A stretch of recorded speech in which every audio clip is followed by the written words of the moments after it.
सो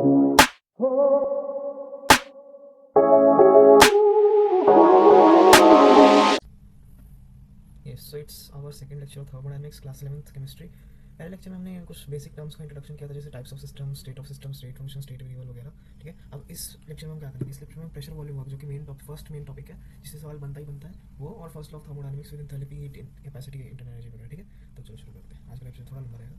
ठीक है, अब इंटरनल एनर्जी क्या होती है? इंटरनल एनर्जी किसी भी बॉडी में कितनी भी एनर्जी प्रेजेंट होती है ना, उसके अमाउंट को इंटरनल एनर्जी कहते हैं। मतलब सारी प्रकार की एनर्जी जितनी होती है बॉडी में, इंटरनल एनर्जी होती है। जैसे केमिकल एनर्जी, इलेक्ट्रॉनिक, मैकेनिकल, सब सारी को इलेक्ट्रिकल, वो इंटरनल एनर्जी कहते हैं। ठीक है, अब ये स्टेट फंक्शन है और ये मास पे डिपेंड करती है, इसलिए इसका नाम एक्सटेंसिव प्रॉपर्टी आ गया। अब जो चेंज इन इंटरनल एनर्जी है ना, वो इन सारे मेथड से लाई जा सकती है किसी बॉडी में। अगर हीट एब्जॉर्ब होगी या रिलीज होगी तो चेंज आ जाएगा, और अगर वर्क डन होगा उसके ऊपर, बॉडी के ऊपर, या वर्क डन बॉडी करेगी तो चेंज हो जाएगा, या मैटर उसके अंदर आएगा या बाहर जाएगा तो चेंज हो जाएगा, इसलिए वो एक्सटेंसिव प्रॉपर्टी भी है। ठीक है, नेक्स्ट है चेंज इन इंटरनल एनर्जी। अब जैसे कि इंटरनल एनर्जी है, हम किसी भी चीज़ को एब्सोल्यूट कैलकुलेट नहीं कर सकते, क्योंकि थर्मोडायनेमिक्स माइक्रोस्कोपिक, मतलब बड़े पार्टिकल्स के लिए स्टडी होता है, माइक्रोस्कोपिक में स्टडी नहीं होता, इसलिए हम चेंज इन इंटरनल एनर्जी को पढ़ते हैं। ठीक है, अब देखो ये क्या इंडिकेट करता है? Change in internal energy indicates the increase in internal energy, मतलब इंक्रीज या डिक्रीज को बताने के लिए change in internal energy use होता है। ठीक है, अब देखो यहाँ पे कुछ बेसिक टर्म्स है। अगर चेंज इन टेम्परेचर हुआ तो डेल्टा टी होगा, टी वी माइनस टी है, ये सब तो पता ही है ना। ठीक है, नेक्स्ट आ जाते हैं हम उस पर, चेंज इन इंटरनल एनर्जी के कुछ और एस्पेक्ट्स पे। ठीक है, so when the amount of work is done on the system, no matter how it was done, मतलब पाथ पे डिपेंड नहीं कर रहा, it produce the same change, मतलब चेंज हमेशा सेम रहेगा इंटरनल एनर्जी का।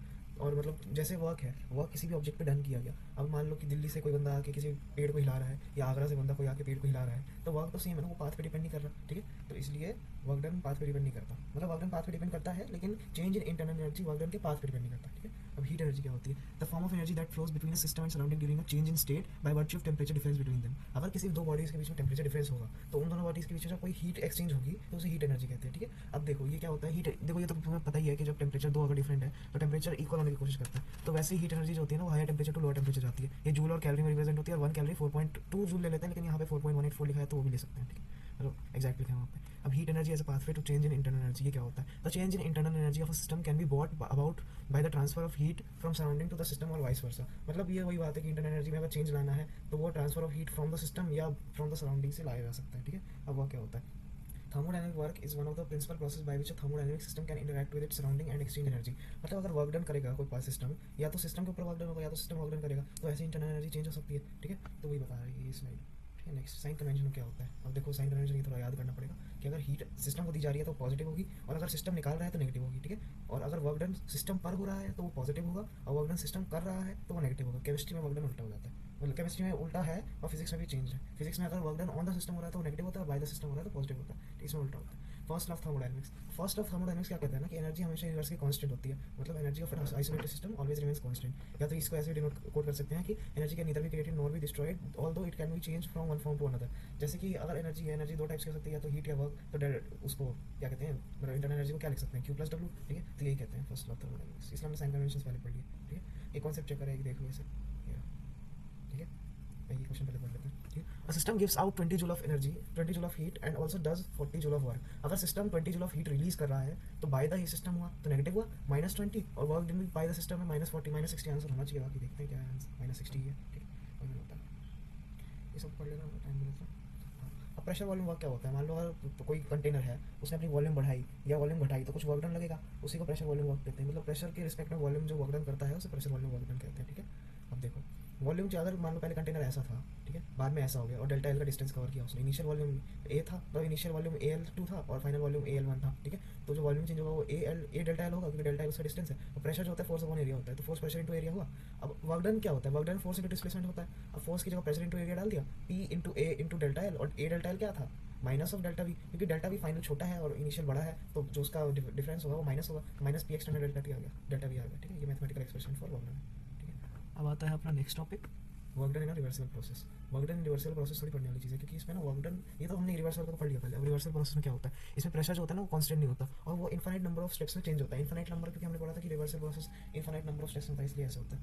डी डब्ल्यू क्या होगा? पी एक्सटर्नल इंटू ए इंटू डी एल। इसमें जो, मतलब अगर ये मान लो कर्व हो रहा है, ठीक है, अगर इसे छोटा सा एरिया पकड़े तो उसकी जो डिस्प्लेसमेंट वो डी एल होगी। ठीक है, इसलिए हमने छोटा सा एरिया पकड़ के डी एल लिया। अब D W is equal to minus P external D V. अब इसको इंटीग्रेट करते हैं। ठीक है, work done in reversible cycle, D W is equal to minus P external D V, और वी एफ से वी आई तक, तो पी को N R T by V लिख सकते हैं। ठीक है, तो वर्क डन क्या आ गया? N R T D V by V, and limit है वी आई से वी एफ। ठीक है, नेक्स्ट पेज पे जाते हैं। अब वर्क डन रिवर्सिबल, अगर इसका इंटीग्रेशन करेंगे तो 1/v का इंटीग्रेशन ln v होता है, तो ये एक्सप्रेशन आ जाएगा। तो वर्क डन रिवर्सिबल साइकिल ये हो गया, ठीक है। ओके, ये सब तो हो जाएगा क्वेश्चन से आसान आसान से। अब फ्री एक्सपेंशन क्या होता है? Expansion of gas in vacuum is called free expansion, क्योंकि नो वर्क डन, क्योंकि अगर गैस वैक्यूम में एक्सपेंड कर रही है तो उस पर कोई वर्क डन होगा, तो पी एक्सटर्नल जीरो हो गया, तो वर्क डन जीरो हो गया, ठीक है। क्वेश्चन है, कर लेना। ओके, हाँ अब इंथैल्पी पे आ जाते हैं। जो इंटरनल एनर्जी है ना वो कांस्टेंट वॉल्यूम पे काम करती है, मतलब अगर वॉल्यूम कांस्टेंट है तभी काम करता है। लेकिन इंथैल्पी है, लेकिन अगर लैब्स, बहुत सारी लैब्स में देखो तुम, तो उसमें वॉल्यूम तो कांस्टेंट होता नहीं है, प्रेशर कांस्टेंट होता है, इसलिए इंथैल्पी इंट्रोड्यूस हुआ। Heat content of system at constant pressure is called enthalpy, ठीक है। From first law delta V, delta U is equals to Q plus W, at constant volume W is equals to zero होता है, क्योंकि W P external delta V होता है, तो delta U is equals to Q, ठीक है। अब heat change at constant volume is equals to change in internal energy, ठीक है। However most of the chemical reaction in laboratory are carried out in open beakers और test tube etcetera. In such cases the reactive system is open to atmosphere, मतलब atmospheric pressure जो होता है वो constant ही रहता है ऑलमोस्ट, ठीक है।